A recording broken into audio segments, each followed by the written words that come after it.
Hola de nuevo, esto es LinkedIn para financieros. En este caso vamos con la segunda parte de lo que es la serie de tres de cómo comunicar las finanzas corporativas correctamente en LinkedIn.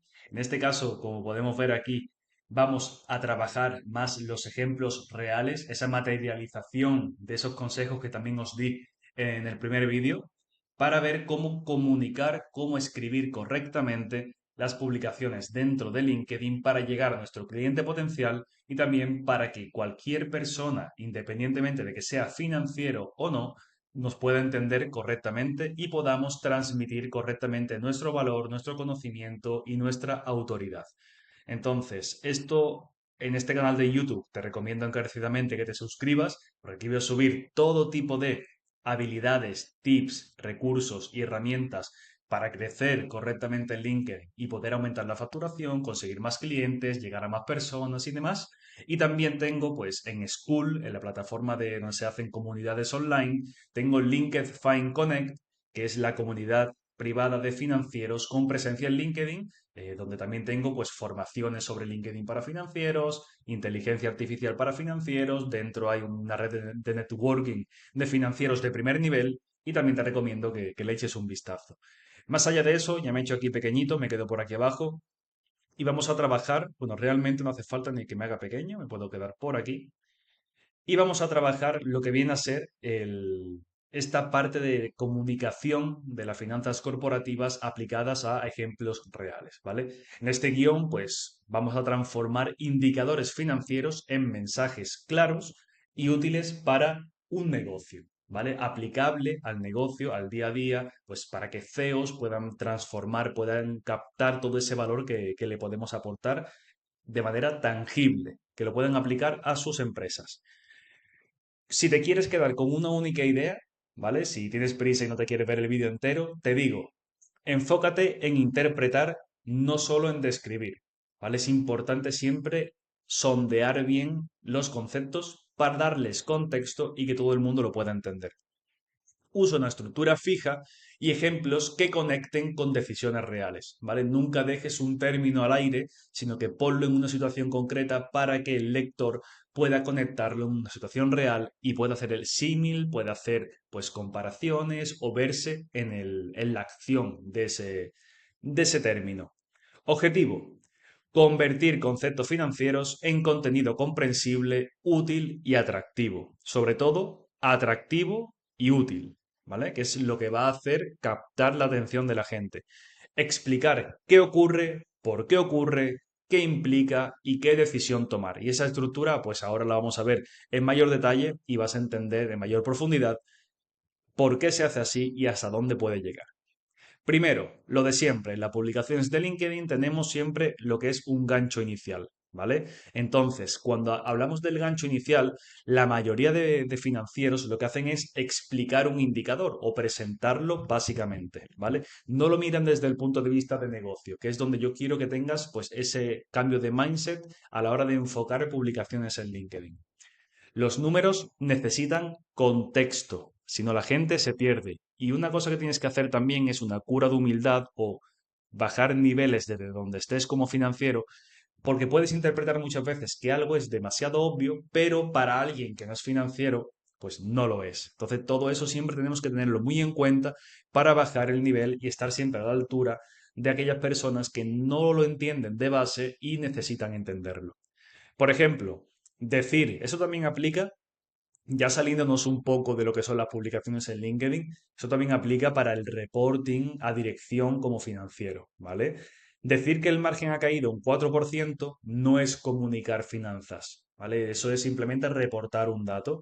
Comunicar finanzas es explicar por qué ha caído, qué implica su caída y qué debería hacer la empresa para resolver esa situación, para corregirla o para que no vuelva a suceder, ¿vale? Entonces, con ese enfoque también vamos a ir a las publicaciones de LinkedIn.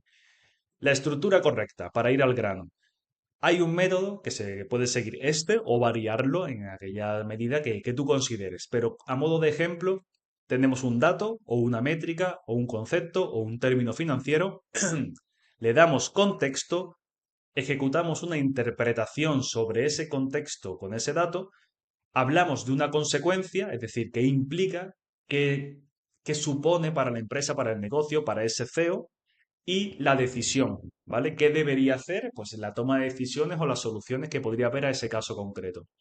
Dato. ¿Qué ha ocurrido? Contexto, periodo, presupuesto, competencia, circunstancias, para que se entienda y para que puedan dibujar un escenario sobre el mismo. Interpretación, causas y relaciones entre indicadores, ¿vale? Ahí sí que podemos jugar un poco más a conectar siempre en aras de una mayor comprensión. Consecuencia, impacto en caja, perdón, impacto en rentabilidad, caja, deuda, crecimiento, riesgo y demás. Decisión, qué analizar, qué preguntar, que ahora vas a entender muy bien porque hablamos de qué preguntar y qué medida tomar. Fórmula, qué pasó, por qué importa, qué puede ocurrir y qué revisar, ¿vale? Siempre vamos con ese enfoque. Vamos ahora con ejemplos prácticos tangibles para que entiendas el modus operandi o el proceso mental que yo al menos en mi caso sigo para poder llevar a cabo esto, ¿vale? Un momentito por aquí. El ejemplo que se suele ver mucho dentro de LinkedIn, que siempre es esa comunicación que prácticamente todos los financieros nos hemos apalancado en ella, es de vendes más pero ganas menos, ¿vale? Como tal, estamos hablando, por ejemplo, pues le damos un contexto, le damos unas cifras, ventas suben un 20%, el EBITDA sube un 3%, pero el margen se queda pasa de un 15, perdón, a un 13. Hay un deterioro del margen. Así, a primera vista, alguien que no es financiero te podría decir, oye, pero si las ventas suben un 20% y el EBITDA, que está muy por debajo del margen bruto, por ejemplo, el EBITDA sube también, ¿cómo es posible que cómo es posible que este margen baje? Pues en primer lugar, podríamos ver que las ventas han subido un 20% nominal, el EBITDA ha subido un 3% nominal, pero el margen, estamos hablando de lo que es el gasto sobre la propia venta, ¿vale? El margen sobre ventas. Entonces, estamos siendo menos eficientes, estamos siendo menos rentables en ese coste directo, en ese margen bruto. Y aunque hayamos subido el EBITDA al 3%, si hubiéramos mantenido el 15% de margen bruto, hubiéramos subido más EBITDA todavía. Entonces, se está dando la situación en la que ante un aumento de ventas, está habiendo un deterioro de margen y por lo tanto tenemos un EBITDA que aunque es positivo, ha sido menos positivo de lo que podría haber sido, ¿vale? Entonces, este sería un poco el contexto inicial en el gancho de decir, oye, estos son los datos, esto es lo que ha sucedido y vamos a darle la interpretación. Tenemos costes o descuentos que están creciendo más rápido que las ventas, ¿vale? Estamos hablando de que si las ventas han subido un 20%, la estructura de costes que tiene debajo ha subido más de un 20%. Por eso el margen ha caído, ¿vale? Entonces, aquí damos la interpretación y la explicación de lo que está sucediendo. Consecuencia, tenemos un crecimiento de menor calidad. Ante un mismo número de ventas tenemos un menor número de beneficios. Por lo tanto, ¿qué te podría decir alguien que no es financiero? Oye, pero eso da igual, porque mientras que las ventas suban, pues la empresa va a seguir ganando dinero, aunque gane menos, pero va a seguir ganando más a nivel nominal. Sí, pero eso puede acabar deteriorando la rentabilidad del negocio. Puede acabar minando la viabilidad del proyecto, ¿vale? Entonces, aquí damos toda esa consecuencia. A nivel de publicación de LinkedIn, aquí es donde activamos los dolores del CEO o del cliente potencial que esté leyendo, ¿vale? Porque aquí le damos como ese miedo, ese susto, de decir, oye, esto puede pasar.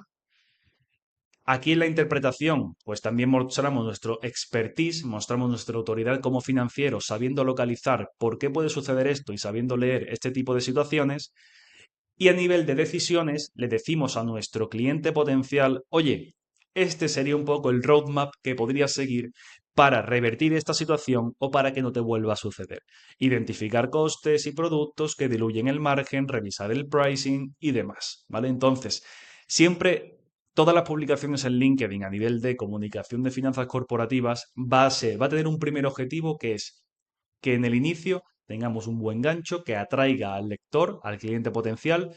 Vamos a dar datos e interpretación para poner en contexto y que lo entienda perfectamente. Y después de que nuestro cliente potencial esté en un lugar que entiende, en un lugar en el que se siente cómodo, en el que cree que maneja la situación, le damos el susto o le activamos o le tocamos los dolores y le damos las soluciones muy por encima, porque ya si quiere la solución real, pues tendrá que contactar con nosotros, ¿vale? Entonces, este sería un poco el modus operandi de lo que viene a ser la comunicación de las finanzas corporativas. Lo atrapamos, le hacemos sentir cómodo, que lo entienda. Además, otro valor intrínseco dentro de hacerlo sentir cómodo y que lo entienda es que le estamos aportando valor. Siente también que está aprendiendo cosas con nosotros. Entonces, en un futuro, cuando quiera que alguien le solucione cosas, pues se va a sentir cómodo con aquella persona que le ha enseñado sobre finanzas, ¿vale? Y ya después le tocamos el dolor para activarlo, incluso hacerle descubrir que puede tener ese problema o que lo tiene actualmente. Y ya después le damos pues la verificación de que, oye, que nosotros sabemos o que yo sé cómo podría solucionar ese problema que tiene o que puede tener, ¿vale? O cómo lo puedo prevenir. Siguiente ejemplo, para ver algún ejemplo más. Beneficio sin caja. ¿Vale? Aquí tenemos pues alguna fuga dentro del proceso del cálculo del beneficio en la cuenta de resultados, llegando hasta la caja, pues por algún sitio se pierde el dinero. ¿Qué sucede? Damos datos, tenemos beneficio de medio millón de euros, pero tenemos la empresa tiene el flujo operativo, el flujo de caja operativo negativo. Y eso a priori es una contradicción para alguien que no sea financiero, pues puede entender que eso, pues cómo va a ser posible con medio millón de beneficios. Aquí ya damos un poco más de contexto de, oye, han aumentado las cuentas por cobrar y ha aumentado el inventario, ¿vale? Damos la interpretación y el tip de que beneficio contable no es igual a el efectivo cobrado. Las cuentas por cobrar son, pues, facturas emitidas, servicios prestados que el cliente, pues, por acuerdos comerciales o por incluso por impagos, paga dentro de 30, 60, 90 días. Por lo tanto, es dinero que cuenta dentro del beneficio, pero que no se ha ingresado en la cuenta bancaria. Por lo tanto, el flujo de caja, es decir, la caja, la tesorería, no se ha incrementado en este valor, sin embargo, sí ha incrementado el beneficio. Y el inventario sucede igual. El inventario es compras que se hacen, salida de caja, salida de efectivo, deterioro, es decir, reducción del flujo de caja operativo, y si no se vende, si se queda estancado ese inventario ahí, no se ha convertido en caja en aumento de caja. Entonces, si han aumentado las cuentas por cobrar, es decir, aumenta el beneficio, pero no entra dinero en la caja, y hemos sacado mucho dinero de la caja para comprar inventario que no se ha vendido, pues entonces llegamos a algunas de las variables que explicarían por qué tenemos un flujo operativo negativo.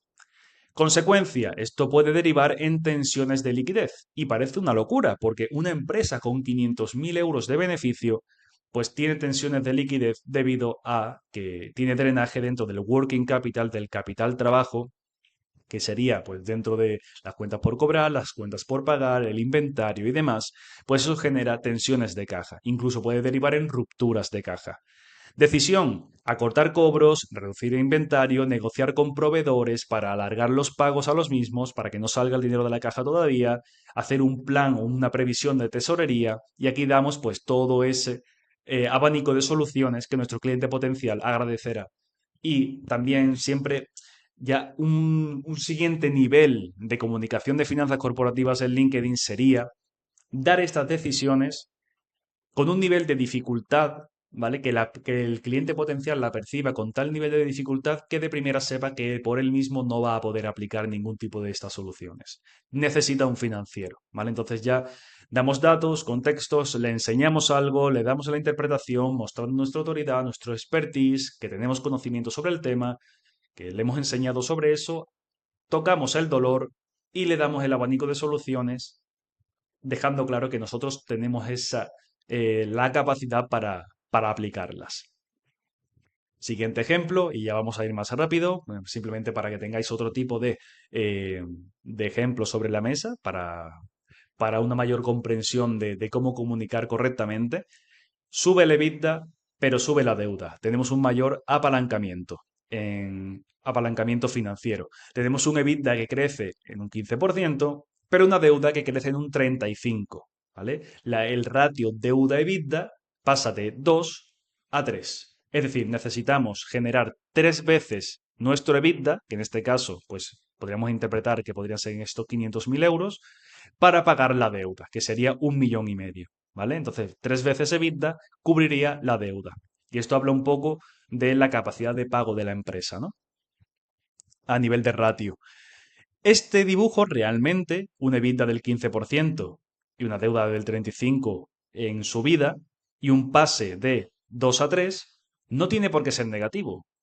En la interpretación podemos reflejar que o bien se está invirtiendo, está en una fase de crecimiento, por lo tanto está genial apalancarse en deuda, y ahí habría que medir bien el ROI versus el coste, ¿vale?, de la deuda para ver que realmente se le está sacando rentabilidad a ese apalancamiento. Y si se está invirtiendo, es totalmente comprensible que estos valores se generen. Es más, si se está creciendo y se está invirtiendo, si el EBITDA antes era de un 10% y ahora es de un 15%, esto está ideal, ya está, la empresa está creciendo y encima de manera sana, ¿vale? Bueno, habría que ver la caja, pero a nivel de resultados al menos, de resultado operativo, bien. O bien están cubriendo pérdidas con deuda, y aquí está la parte negativa. O bien estás cogiendo deuda, te estás apalancando en ella sin medir bien el impacto que puede tener en tu empresa, simplemente para cubrir esas pérdidas y para seguir generando beneficios o para seguir operando. ¿Vale? Entonces, consecuencia, más gasto financiero, más presión en caja, menos capacidad de pago, menos liquidez, pues activamos todos esos dolores. Y en este caso, por eso dije antes lo de las preguntas, no damos decisiones, sino que lanzamos las preguntas correctas que debería hacerse el cliente potencial. Esta estrategia en concreto de lanzar las preguntas correctas que debería hacerse es para darle todavía más comodidad, más confort al cliente potencial porque aún tiene más sensación de control gracias a nuestra publicación. Todavía vamos a generar en él más confianza porque le estamos dando herramientas para que él mismo pueda aplicar las soluciones. Más allá de que, pues, si tira de ChatGPT o de alguna inteligencia artificial, sí podrá responder a estas preguntas, pero el control real financiero y la interpretación ad hoc en el momento in situ que puede hacer un financiero, pues no va a poder llevarla a cabo, a no ser que tenga muchos conocimientos y experiencia en la materia. Entonces, en este caso, lo que es la aportación de valor a nivel de soluciones la damos a través de preguntas directamente. Siguiente ejemplo, también se habla de costes fijos acelerados. Tenemos una plantilla que crece al 30% con unos ingresos que crecen al 10%. Por lo tanto, tenemos una estructura que está creciendo más rápida que los ingresos. Otra interpretación de esto podría ser que no se está sacando la rentabilidad esperada del aumento de personal o el crecimiento de la estructura de la empresa porque los beneficios están creciendo en menor medida. Interpretación que se podría sacar. O bien es una inversión anticipada, es algo que se ha calculado, por eso aquí también lanzamos preguntas, porque aquí hay que hacerse las preguntas correctas y analizarlo bien en el contexto concreto de la empresa, o bien se está invirtiendo en crecimiento que tendrá un retorno futuro, aunque todavía no se vea reflejado en resultados actuales. Aquí habría que mirar, si esto fuera así, que también se podría incluir este tip dentro de la publicación. Habría que mirar que efectivamente se tiene el colchón de tesorería, el colchón de caja necesario o suficiente para aguantar ese periodo hasta que se rentabiliza este crecimiento de los costes fijos. Pero más a eso sería otra pata, otra aportación de valor dentro del post, de la publicación de LinkedIn, o bien estamos hablando de una sobredimensión, que la empresa ha empezado a crecer sin vigilar bien el retorno que van a tener sobre ese crecimiento. Y van bien, como crees que solo por ir bien puedes crecer en un 30% tu plantilla y aumentar maquinaria y espacio, naves, instalaciones o lo que sea, y te encuentras con que pues, los ingresos no retornan en la misma medida, ¿vale? Más allá de eso, pues le lanzamos pues las consecuencias, activamos el dolor de ese cliente potencial, mayor punto de equilibrio, es decir, mayor punto de equilibrio, pues también hay que explicarlo, no tiene por qué entenderlo. Ese punto en el que nos quedamos en break-even, en el que ni ganamos ni perdemos, cada vez es más alto. Es decir, lo que es la estructura de costes cada vez es más alta, por lo tanto necesitamos más ventas para llegar a ese punto de equilibrio, a ese break-even, que ni ganamos ni perdemos. Y a partir de ahí, todos son beneficios. Pues ese punto de equilibrio cada vez es mayor. y hay mayor rigidez, porque con una estructura fija más grande la empresa tiene menos capacidad de adaptación frente a imprevistos, porque no es lo mismo, pues a lo mejor vender parte del inventario con una oferta que te lo puedes quitar de encima rápido, a tener un 30% de la plantilla que te sobra. Si despides, esa indemnización improcedente, tienes que esperar un mes de preaviso, es una estructura mucho más rígida, mucho más fija. Aquí se deben lanzar, pues, las preguntas correctas. ¿Cuánto deben crecer las ventas? ¿Qué plazo podríamos soportar este crecimiento de la estructura sin que crecieran los ingresos en la medida que se deberían crecer? Capacidad versus burocracia por el delay de tiempo, es decir, aportar ese valor que ya hemos entendido. Otros dos ejemplos, ya para terminar, serían pues cuando el inventario se dispara, porque se ha hecho una sobrecompra de inventario, una mala previsión, obsolescencia, el deterioro se está comiendo el inventario, consecuencias, menos liquidez, riesgo de deterioro continuado, por lo tanto cada vez tienes menos valor en el activo, en el balance, y decisiones, pues medir rotación, depurar referencias, ajustar compras, hacer promociones y demás. Yo lo primero que haría sería ajustar compras para no seguir aumentando el inventario, hacer promociones para quitármelo de encima junto con depurar referencias para limpiar la información y el stock y después ya empezamos a medir, cuando hayamos corregido lo principal, empezar a medir rotación para ir puliendo y afinando cada vez más. Y otro problema grande que tienen las empresas es el cliente demasiado grande, ¿vale? Un cliente que ocupa un 45% de los ingresos, por ejemplo, si ingresamos 100.000 euros al año, 45.000 vienen de este cliente. Y además, este cliente tiene un margen inferior que al resto. Este 45%, este cliente, nos deja un margen del 17%, por ejemplo. Y el resto, el otro 55% de ingresos, que son otros 5 o 6 clientes, por ejemplo, porque está mucho más diversificado, nos dejan un 23% de margen.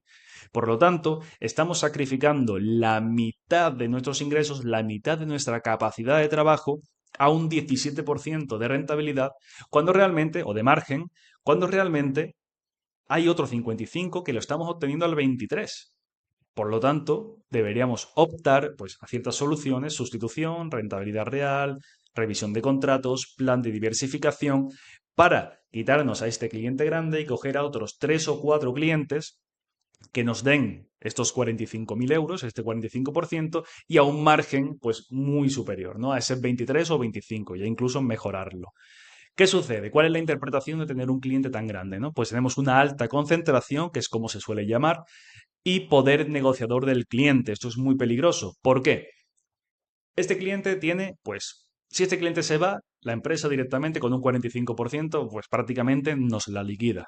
Nos quedamos sin capacidad de actuación. Entonces, este cliente, pongamos que pone 2.000 euros al mes. Si este cliente dice en algún momento, oye, que no son 2.000, que a partir de ahora van a ser 1.800, tiene tanto peso en tus ingresos que no le puedes decir nada. Puedes negociar y tal, pero no puedes levantar mucho la liebre porque como diga me voy, va a ser mucho peor que bajar esos 200 euros al mes. Pues si el margen ya era poco, ahora va a ser peor. Entonces, es uno de los grandes riesgos que tiene el tener un cliente tan grande, ¿no? Tampoco tiene por qué pasar así, tampoco tiene por qué tener un cliente grande que te va a tratar así de mal, pero, o bueno, tampoco tiene por qué tratarte mal, simplemente pues que a nivel, ellos a nivel negocio han visto que la inversión que van a hacer en tu servicio pues debe ser menor, ¿no? Entonces, sin capacidad de negociación o en un punto tan débil, es muy peligroso. Consecuencia, riesgo de ingresos que caigan, que la empresa quiebre, márgenes, deterioro, tal. De aquí activamos los dolores y preguntas, pues aquí tenemos si sustituimos a este cliente por otros, revisar bien la rentabilidad real o la caída en rentabilidad que nos genera tener a este cliente, revisión de contratos, plan de diversificación, como he dicho antes, y demás. Entonces, hasta aquí sería este segundo vídeo de cómo comunicar las finanzas correctamente en LinkedIn, las finanzas corporativas, de tal manera que podamos llegar a mucha más gente, que podamos aportar un valor real, enseñanza, soluciones y además estamos mostrando sin utilizar tecnicismos complejos porque en todo momento estamos explicando correctamente las cosas de tal manera que la pueda entender todo el mundo.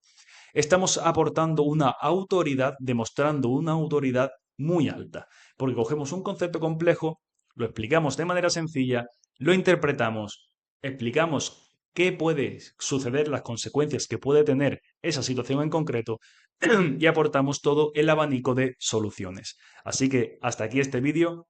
Me puedes buscar en LinkedIn, Javier Montesino.